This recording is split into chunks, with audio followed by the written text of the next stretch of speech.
대한예수교장로회 합동총회 세계선교회가 북한 정책 세미나를 개최했습니다. 이번 세미나에서는 통일 선교의 마중물이 될 탈북민 양육을 위해 한국교회 연합사업의 필요성이 제기됐습니다. 드루킹 댓글 조작 사건이 정치권의 특검 공방으로 확산되고 있는 가운데 댓글 조작을 방조한 포털 사이트에도 책임론이 제기되고 있습니다. 6.13 지방선거를 앞두고 불법 댓글 조작 방지에 대한 정책 마련이 시급하다는 판단입니다. 여러분 안녕하십니까? 이번 주에도 꽤 많은 비가 내렸는데 덕분에 올해 농사는 봄 가뭄 걱정 없이 순조롭게 시작되고 있습니다. 올해 첫 모내기가 이번 주 양평과 부산 등에서 있었는데요. 건강한 벼이삭을 얻기 위해서는 못자리에서부터 튼실해야 하는 것처럼 우리의 영적 모판인 기도의 시간도 말씀과 묵상으로 잘 채워 나가야겠습니다. 첫 순서로 교계 뉴스부터 전해드립니다. 지난 20년에 걸쳐 북한을 이탈해 대한민국을 찾아온 동포가 3만 명을 넘어서면서 탈북민 선교는 더 이상 가볍게 여길 수 없는 사역이 됐습니다. 통일시대 복음 전파의 주역이 될 탈북민을 길러내기 위한 한국교회연합 차원의 네트워킹 사업의 필요성이 제기됐습니다. 조홍현 기자가 보도합니다. 난민 수용소나 탈북 과정에서 선교사나 단체 등을 만나며 큰 위로를 받았던 탈북민들은 대한민국에 입국해 센터 등에 머무는 동안 쉽게 교회를 찾아오고 신앙생활을 시작하게 됩니다. 하지만 정작 한국에서 본격적인 생활을 시작하면서부터 이들은 정착 지역 교회에서 믿음 생활을 계속 이어가지 못하고 있는 것이 현실입니다. 대한예수교장로회 합동 총회 세계선교회에서 주최한 북한 정책 세미나에서는 하나원 한학교회 황문규 목사가 탈북민들의 이러한 문제 해결을 위해 한국교회가 마음과 힘을 모아야 한다고 말합니다. 황 목사는 탈북민들은 사회 정착 지원기관 수료 이후 만나는 지역교회에서 교회가 북한과 동포에 큰 관심이 없다는 것에 많은 상처를 받고 있다며 이제는 일부 교회들만 탈북 이주민들을 돌볼 것이 아니라 지역교회들이 서로 연합해 탈북민들을 맞이할 준비를 해야 한다고 주장했습니다. 한국교회 전체적으로 이 사역을 전반적으로 끌어올리고 봉사를 준비시키는 역할들을 이제는 앞선 교회들이 해야 된다. 그 네트워킹을 자꾸 끌어올려야 되는 거거든요. 그런 일들을 우리가 지금 감당해야 될 때가 왔다.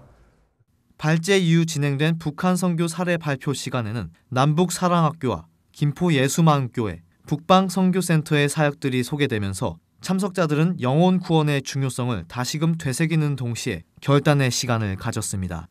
북방 선교센터 정한나 선교사는 한국 생활에 적응하지 못하고 힘들어한 한 탈북 청년을 돌봐 결국 주님 품으로 이끌어낸 이야기를 소개하면서 한 영혼을 향한 주님의 마음을 품으며 나아가자고 당부했습니다. 많은 하나님의 그 일들 가운데 저희들은 이 민족에 대한 마음을 품게 하시고 그 가운데 여러 많은 큰 일들보다는 한 영혼에 대한 그 주님이 한 영혼에 향하신 그 마음을 그대로 나에게 맡겨진 영혼에게 그대로 실천한다면 남북 정상회담을 앞두고 다시금 통일의 봄바람이 불고 있는 요즘 한국교회가 교단과 교파를 초월해 북한 선교를 위해 힘을 모아야 할 때라는 분석이 나오고 있습니다. C채널 뉴스 조홍현입니다. 위축돼가는 소형교회 예배 회복을 위한 세미나가 열렸습니다. 그리스도의 고난과 부활이 있는 교회력을 따라감으로써 진정한 교회의 회복을 도모하자는 취지입니다. 김보림 기자가 전합니다.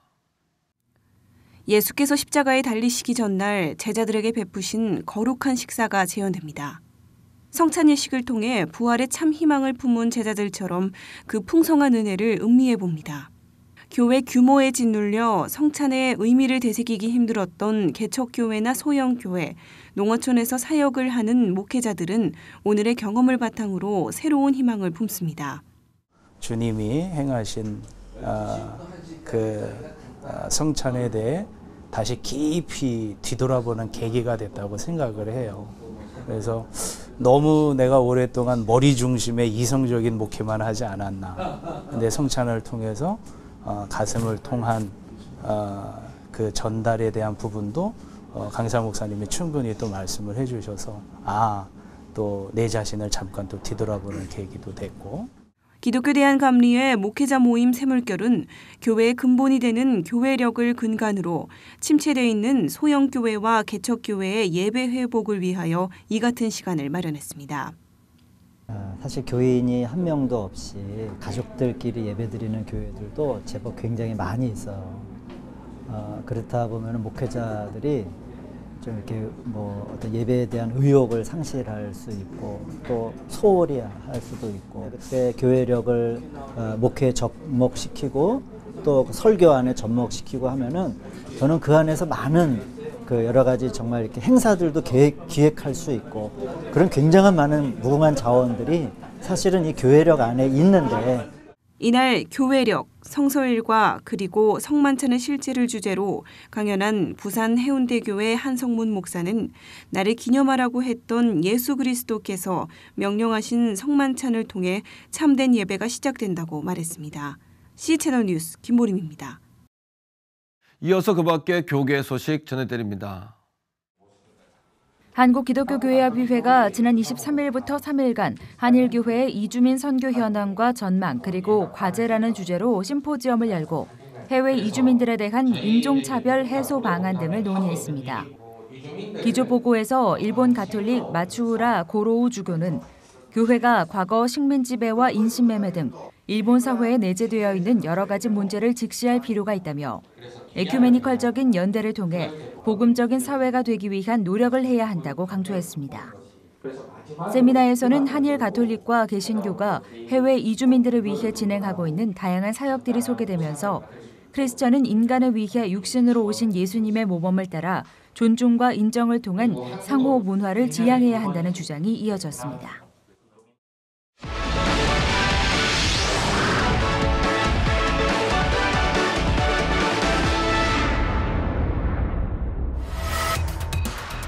일명 드루킹 사건으로 불리는 댓글 조작 관련 수사가 진행 중인 가운데 정치권 공방이 끊이지 않고 있습니다. 포털 사이트의 댓글 문화가 사회 여론 형성에 지대한 영향을 주고 있는 현대 사회의 단면을 그대로 보여주고 있는데요. 드루킹 사건의 본질적인 문제는 무엇인지 하나님의 법, 세상의 법에서 알아봅니다. 하나님의 법, 세상의 법, 이재만 변호사님 나오셨습니다. 변호사님 안녕하세요. 네, 안녕하세요. 또 한 번 인터넷 세상을 그냥 발칵 뒤집어 놓는 일이 벌어졌는데요. 요즘에 이제 드루킹이라는 단어가 연일 화제 아니겠습니까? 예. 그 이제 포털 사이트에 정부의 어떤 비판적 기사에 대해서 어떤 추천수를 조작한 그런 그 혐의 때문에 결국 연일 보도가 되고 있는데요. 이 추천수를 조작한 사람이 이제 드루킹이라는 이제 예명을 쓰고 있었습니다. 이 드루킹이라는 것은 이 게임 블리자드에 나오는 그 마법사 드루이드에서 따왔다고 합니다. 그러니까 드루이드의 왕이다. 그러니까 이제 마법사의 왕이다. 뭐 이런 뜻인 것 같습니다. 근데 이제 드루킹이 그 네이버에서 결국 여러 가지 정치 분석 기사 글들을 게재해서 결국은 이제 그 파워브로그로 선정됐다가 그 이후에 이제 이번에 그 댓글 추천수를 조작한 혐의로 결국 보도가 되면서 계속 알려지고 있는 것이죠. 그렇군요. 그동안에도 사실은 뭐 댓글 조작 사건들이 계속 있어 왔고 또 이런 부분들이 정치권에 큰 영향을 주고 있죠. 특별히 지방선거를 또 앞두고 있는데 뭐 특검이라든지 정말 궁금한 것은 댓글 조작이라는 것이 어떤 건지 참 궁금합니다. 이런 것들이. 결국 이제 정치는 바람이라는 말이 있죠. 그러니까 정치는 이제 바람을 타기 때문에 한쪽으로 바람을 타게 되면 판세가 아주 바뀌기도 합니다. 그게 이제 마타도어가 될 수도 있고 또 이제 뭐 거짓 정보일 수도 있는데, 예를 들어서 이제 기사가 났을 때 그 기사에 호감순이라든지 또는 비호감의 댓글을 올리면 그 댓글에 대해서 추천수, 좋아요라는 추천수를 많이 누른 그런 글이 베스트 댓글, 이른바 베댓이라고 그래서 맨 위로 올라가죠. 그렇죠. 맞습니다. 그런데 사람들이 이제 그 베댓을 이제 많이 보고 기사를 판단하기도 하기 때문에 그 베댓이 무엇이냐에 따라서 바람을 타기도 합니다. 정치판이. 그렇군요. 그래서 이제 정부의 이제 어떤 비난하는 그런 글에 대해서 결국 베댓이 결국 댓글로 그 비난하는 글에 호감을 표시하고 또 그 점에 대해서 공감 추천수가 많아지면 그러면 실제적으로 그 기사에 여론이 형성되고 또 그 기사 내용이 사실인 것처럼 이렇게 일반인한테 알려지는 것이죠. 그런데 이제 문제는 이 배댓을 조작할 수 있다는 것이죠. 네. 그래서 이제 베스트 댓글은 공감수가 많아야 되는데 공감 추천수를 많이 드루킹이 어떤 조직적으로 공감수를 조작해서 그래서 배댓을 조작함으로써 여론까지 조작한 것이죠. 그래서 결국 문제가 되고 있습니다. 사실 우리가 여기서 주목해 봐야 되는 것은 그 여론을 장악하는 것이 소수다. 예. 이것이 우리가 주목해 봐야 될 상황이 아닐까요? 그렇죠. 지금 이제 베스트 댓글이 되기 위해서는 대략적으로 한 3,000명 정도의 아이디만 있으면 가능합니다. 네. 한 3,000명만 좋아요를 누르면 베스트 댓글이 되죠. 근데 모든 기사에서 다 베스트 댓글이 될 수 있습니다. 그러니까 자기네들이 글을 쓰고 여론을 자기한테 유리한 방향으로 글을 쓰고 한 3,000명의 아이디가 베스트 댓글에 대해서 좋아요, 공감, 추천수를 누르면 그러면 추천수가 늘어나서 결국은 베스트 댓글이 되는 것이죠. 그럼 이제 여론이 형성되게 되고 일반인이 착시 현상을 일으키게 되는데 이 한 사람이 10개 정도의 아이디를 가질 수 있으니까 네. 300명만 있으면 여론을 형성할 수 있고 여론을 조작할 수 있다는 것이죠. 그래서 결국은 이런 사회적 그 세력을 형성할 수 있게 되니까 이런 사람들이 또 어떤 일부 정치인과 연결될 수도 있고 그렇죠. 또 정당과 연결될 수도 그렇죠. 있고 그러다 보니까 이런 그 일종의 마타도일 수도 있는 이런 것들이 잘못된 여론을 형성해서 이 국가를 엉뚱한 방향으로 끌고 갈 수 있다는 점에 있어서 문제가 큰 것입니다. 그렇죠. 일반 사람들 같은 경우는 이제 앞뒤 정황을 잘 모르면 어떤 그런 여론몰이나 어떤 그런 베스트 댓글 이런 것에 의해서 기사를 보고 또 선입견을 가질 수밖에 없는 게 아닌가 뭐 이런 게 큰 문제라고 생각하는데요. 실제 이제 한번 조사를 해보니까 공감수 댓글에 3,000 전후인 경우에 그 기사를 보는 사람이 10만이 가볍게 넘어간다고 합니다. 그렇군요. 그러니까 근데 이제 아이디를 한 사람이 10개씩 가지면 한 300명의 댓글 부대만 있으면 10만 명에 된 사람들에 대한 그 뉴스를 볼 수 있는 그런 그 시청자들이나 또는 뭐 네티즌들한테 영향을 미칠 수가 있는 것이죠. 그런데 문제는 한 기사가 아니라 모든 기사에 있어서 호감과 비호감을 가지고 베스트 댓글로서 결국 여론을 형성할 수도 있고 여론을 주도할 수도 있었죠.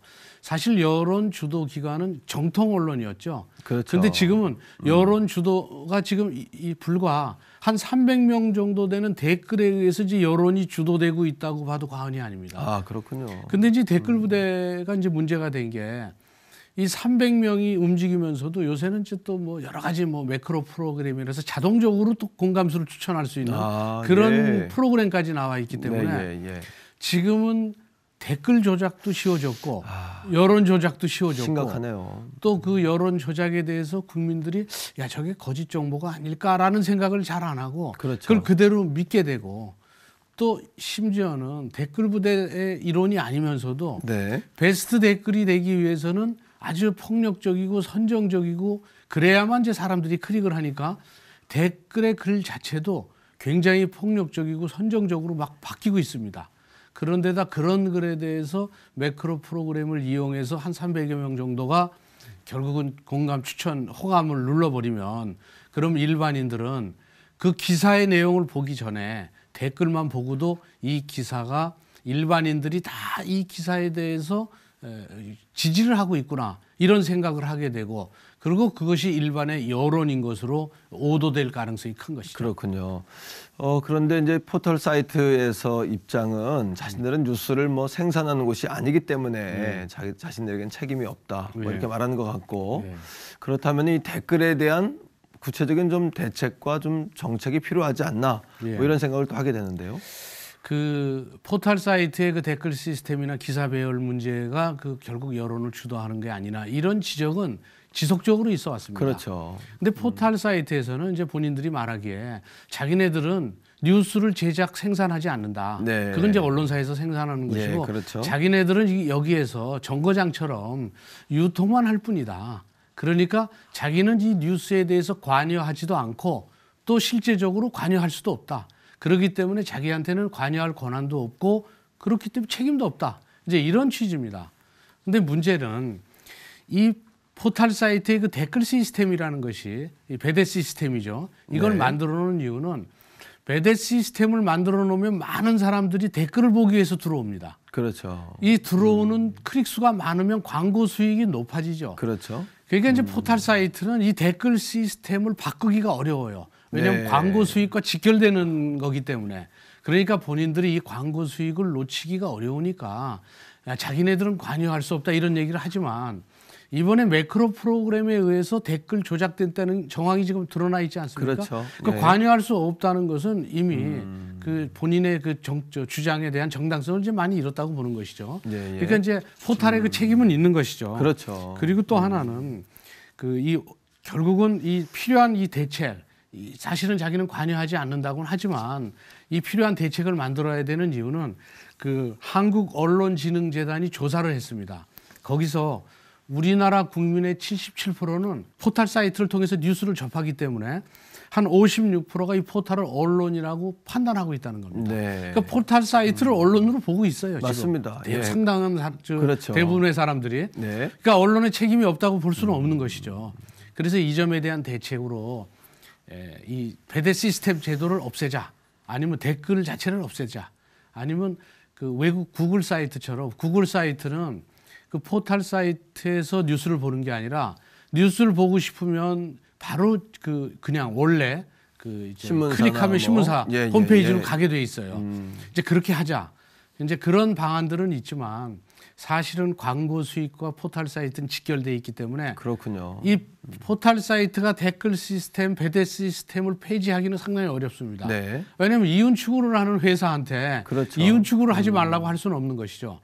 그러니까 이제 그럴 경우에는 물론 이제 국민들이 참과 거짓을 바라볼 수 있는 어떤 그 인식의 전환이 있으면 좋은데 그게 있기 전에 지금 필요한 것은 그러면 댓글 시스템을 그대로 두되 이 포털 사이트한테 감시 의무를 맡기는 겁니다. 네. 그래서 그 의무를 소홀히 했을 때는 광고 수익을 훨씬 넘어가는 과징금을 부과하는 겁니다. 아, 그렇군요. 경제적 논리로 아 그래 그럼 댓글 시스템이 있으면 그걸로 인해서 수익을 창출하니까 네. 그 점에 대해서 이걸로 인해서 잘못된 댓글 부대 조작 이런 거는 스스로 감시해라. 네. 그리고 필터링을 해라. 그리고 문제가 되는 그런 계정들은 계속 폐지시키거나 또는 뭐 삭제시켜라. 이런 일에 대해서 의무를 소홀히 한 것이라고 판단이 되면 네. 그럼 광고 수익의 몇 배에 대한 과징금을 부과하면 예, 예. 그럼 본인들이 이제 그런 댓글에 대한 것을 이제 들여다보고 또 감시하고 하겠죠. 그렇군요. 그래서 결국은 이 법적으로 엄중한 조치를 하는 것이 지금으로서는 아주 중요하다고 보는 그렇군요. 것이죠. 사실 우리 마음에는 두 가지 마음이 있는데 하나는 양심이고 하나는 앙심이라 그럽니다. 네. 그래서 우리가 선한데 늘 이렇게 지혜롭게 깨어 있지 않으면 앙심을 품게 되고 또 우리의 판단이 흐려지지 않습니까? 성경에서도 다른 사람을 실족하게 하는 것에 대해서 엄중하게 말씀하고 있잖아요. 예. 정말 중요한 것은 이런 매체를 통해서 사람들의 판단이 흐려지고 바른 것을 분별하지 못하게 된다면 이것이 더 심각한 문제가 아닌가라는 생각을 하게 됩니다. 그렇죠. 이제 바른 것을 분별하는 힘을 갖는 것이 가장 중요하죠. 그렇죠. 예. 그리고 거짓 뉴스가 많이 나오고 있고 또 실제적으로 이 드루킹 사건은 진실을 결국 가리게 하는 그런 사건 아닙니까? 예, 예. 그래서 이제 더군다나 댓글 부대, 매크로 프로그램 뭐 이런 프로그램들은 앞으로도 계속 또 악의 입장에서 발전을 하고 있을 것이기 때문에 분별력을 갖는 능력을 일반인들이 갖는 것은 아주 중요합니다. 네. 근데 그런 분별력을 갖는 능력만큼이라 또 분별력을 흐리게 속이는 그런 능력들도 또 한편에서는 개발되고 예, 예. 있기 때문에 예. 예, 지금은 거짓 뉴스가 많은 세상이라 어차피 현혹되기가 쉽습니다. 맞습니다. 그리고 이제 요한일서 3장 21절에 우리가 양심의 가책을 받지 않을 때는 하나님 앞에 떳떳하다. 이런 성경 말씀처럼 네. 적어도 개인이 양심을 거스르는 행위를 멀리해야 되겠죠. 그렇죠. 드루킹 사건의 댓글 부대 그분들이 양심을 거스르는 행위를 멀리한다고 한다면 댓글 부대의 이론이 되지 않겠죠. 그렇죠. 그러니까 모든 사람이 양심을 거스르는 일을 정말 멀리하면서 그렇게 함으로써 하나님 앞에 떳떳할 수 있는 우리 크리스찬들이 양심을 갖고 그리고 하나님 닮은 그런 삶을 살 수 있도록 저희들이 좀 도와줘야 되겠죠. 네. 그리고 시민들에 대한 분별력 있는 인식의 전환이 필요할 때이기도 하고요. 구체적으로 이제 정부 입장에서는 앞서 말씀드린 대로 포털 사이트한테 자정 노력을 하게 하고 네. 하게 하지 않을 때는 강제적으로 의무를 부과해서 광고 수익에 훨씬 넣는 그런 과징금을 부과케 하는 그런 법적 조치가 필요할 때라고 봅니다. 그렇군요. 그 사실은 우리가 현상보다는 그 핵심과 사실이 뭔지를 깊이 볼 수 있는 통찰력이 좀 필요하지 않나 이런 생각을 하게 되고, 사실 하나님이 지으신 세계나 지혜가 악한 건 아니잖아요. 그래서 악하게 사용하는 자들이 있을 뿐이죠. 문제는 그런 중요한 그 위치나 그런 자리에 믿는 자들, 우리 젊은이들이 그 자리에 서서 좀 거룩한 하나님의 나라의 가치관을 가지고 그런 포털 사이트나 뭐 그런 문화를 좀 주도해 가면 어떨까 이런 생각을 하게 되고요. 특별히 이 마지막 때는 영적 싸움의 때인데 공중권세 잡은 자, 또 정사와 권세와의 싸움 아니겠습니까? 그럴 때 어둠의 권세들이 이런 부분을 어떻게 또 이용하게 되면은 우리가 큰 어려움을 줄 수 있겠다 이런 생각을 하면서 우리 믿는 그리스도인들이 더 깨어 있어야 되겠다. 그리고 사회 요소의 중요한 요직에 들어가서 하나님 나라 위에 일하는 일꾼들이 돼야 되겠다. 이런 생각을 해보게 됩니다. 변호사님 오늘 말씀 고맙습니다. 감사합니다. 비가 그치면서 기온도 좀 올랐고 미세먼지도 없어서 오랜만에 맑은 하늘을 볼 수 있었는데요. 남북 정상회담이 있는 금요일까지 이렇게 좋은 날씨가 이어진다고 합니다.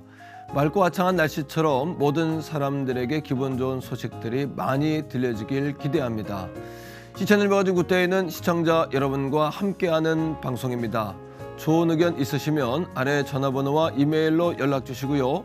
인터넷을 통해서도 방송을 다시 보실 수 있습니다. 오늘 순서는 여기까지입니다. 시청해주신 여러분 고맙습니다.